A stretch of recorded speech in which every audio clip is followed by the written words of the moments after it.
Nako po, Sara Sayad Lustay, nawawala ho. Pinagtulong-tulungan, nahanapin na. Alright, welcome back to my YouTube channel. I'm Andy's Vlog. Mga kaibigan, heto, nako, ay pinagtulong-tulungan na ho. Nahanapin itong si Sara Sayad Lustay. Aba, hindi ho makita, nawawala. Kaibigan, isang like sa video na ito kung nagustuhan nyo po. Please subscribe my YouTube channel. Matindi ho ito. Nasaan ka na, Sara Sayad Lustay? Ikaw ba ay tuluyan ng nagtago? O nasaan ka ngayon? Bakit nawawala ka? Ano ang kinatatakutan mo? Bakit hindi ka na nagpakita? Nako! Ay grabe ho ito mga kaibigan. Mainit-init pa ho, kalalabas pa lang na balita, latest update tungkol dito sa kalagayan ngayon na hindi alam kung ano ang kinalalagyan ni Sara Sayad Lustay. Grabe, di ba? Eh baka nakita nyo ho yan, si Sara Sayad Lustay. Abay, pagbigay alam nyo ho, sapagkat ito ho ay hinahanap. Baka nagtago ho diyan sa inyo, sa barangay nyo ho. Kasi bumalik na ho ito ng Pilipinas eh. At nagpa-interview pa nga. Ibig sabihin ay nasa Pilipinas ho ito.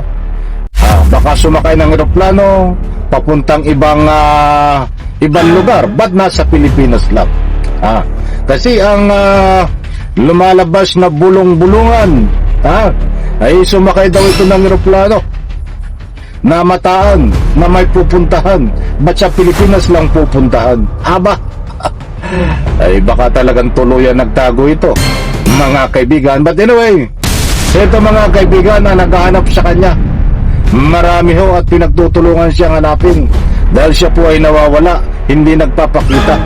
Shoutout po mga kaibigan. Eto, samahan niyo po ako. Huwag niyo pong kaligtaan. Panoorin, pakinggan ng ibabahagi ko po sa inyo. Matindi ho. Eto, nako. Nagkatensyon ang paghaharap ng impeachment prosecutors at defense team ni Vice President Sara Duterte. Ito nga ng dalawang kampo, normal na bahagi ito ng proseso. Express report si Mean Los Baños. Sa unang araw ng pre-trial conference sa impeachment case ni Vice President Sara Duterte, may nagkasagutan na agad. Nagkaroon daw kasi ng ilang argumento ang House prosecutors at defense team. Hindi na ito idinetalye, pero sabi ng depensa, normal lang yan at maayos daw ang kanilang working relationship sa prosecution team. Yeah, but that's as usual in pre-trial, even in the RTC, ganyan yan, no? So, wala naman, it's really nothing out of the ordinary. Itinaan naman ito sa biro ng private prosecutor na si Attorney Lorna Capunan. Medyo nagkasigitan pa ako, mga ganong ganap ko. Period ko ngayon, mainit ako. Isa raw sa mga napag-usapan ang mga iminungkahing kondisyon sa araw ng trial proper. May hanggang Lunes ang dalawang kampo para magsumite ng kanilang komento. Ang hindi kinatuwa ng prosecution team, ang patuloy daw na hindi pagsipot ni VP Sara kahit dumalo ang kanyang defense team.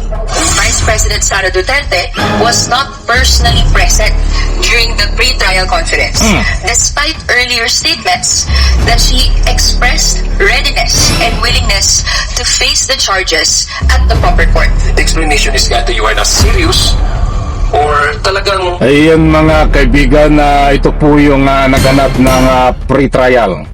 Diyan po sa kamera. At nagkaroon po ng counting diskusyon. Ay normal po yan. But ang importanteng mahalaga ho dito, ang bigyan po natin ng highlight, ay hinahanap po si Sara Sayad Lustay kung nasaan, bakit nawawala, hindi nagpapakita para sagutin ang aligasyon para sa kanya. Kaibigan, mas matindi pa ang susunod kapanapanabik na ibabahagi ko po sa inyo. Panoorin niyo po at pakinggan. Feeling mo lang talaga you don't owe any people any explanation. Sabi naman ng kampo ni VP Sara, dadalo ang bise sa impeachment trial kung kinakailangan. Sa ngayon, hindi pa natin masasabi kung kailan yun. Really, ang communication natin kay VP is constant naman. Muli ring binatikos ng prosekusyon ang pre-trial brief ng kampo ni VP Sara. Imbis daw pa sila sagutin ang mga paratang, muli lang nito kinwestiyon ang proseso. The pre-trial brief sets the tone on how the defense will structure its answers. So, kung tunog lata na ang pre-trial brief, what more can we expect during the trial proper?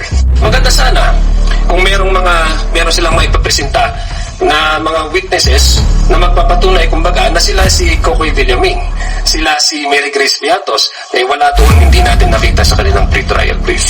Banat siya ng kampo ng bise, Kung po maintindihan where that is coming from, ay dumating kaming handa and the records will speak for itself. tungkol naman sa ihahalal na presiding officer. Huwag na po tayo magpabudol dito sa kampo ni Sara Sayad Lustay Duterte. Ang lagi pong nasa bibig nito ay laging handa raw po sila, handang-handa. Ay, yung kahandaan po na yon ay handa po para magtago itong si Sara Sayad Lustay. Mga kaibigan, hindi po tayo nagpapakalat ng mga fake news dito.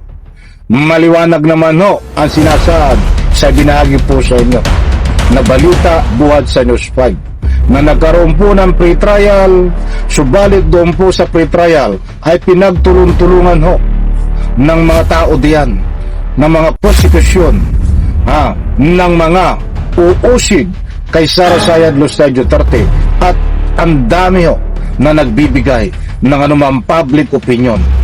Hinahanap po si Sara Sayad Lustay. Bakit hindi nagpapakita? Bakit ayaw umattend? Diyan po sa dapat ay harapin niya na mga aligasyon. Kaya napakaliwanag ko. Nawawala si Sara Sayad Lustay Duterte. Kaya nga hinahanap, nawawala Nawawala si Sara Lustay Duterte dahil hindi makita. Maliwanag, mga mahal, kung tagas bye-bye. Abangan po natin dahil ito ho ay mahilig ang bukang bibig, lalong-lalo na kapag magpapa-interview sa malaking stream media ang abogado ni Sara Sayad at si Sara Sayad Lustay. Ang laging sinasabi, lumalabas sa kanilang bunganga, handa kami. Huwag tayo magpabudol ho dyan. Handa ho sila para takasan, para magtago, para hindi umattend. Handa ho sila ng anumang kasinungalingan na ibabato kung saan nila gusto ibato. Mga kaibigan po, binapuyan, I want bloodbath. Handang-handa na kami. Tapos tatakbo sa Supreme Court, ipapatigil ang impeachment. Ganyan ba ang handa? Kaya't maliwanag ho diyan, handang-handa ho si Sara Sayad Lustay Duterte at ang kanyang abogado sa hindi po magandang paraan katulad ng pagtaguan at gumamit ng anumang hakbang para patigilin ang impeachment. Kaibigan na lang ko, nakuha nyo ang gusto kong punto. Nasaan ngayon si Sara Sayad Lustay? Wala akong nakakaalam. Nagtatago ho, ayaw humarap dito sa dapat niyang harapin. Kaya't hinahanap po sila.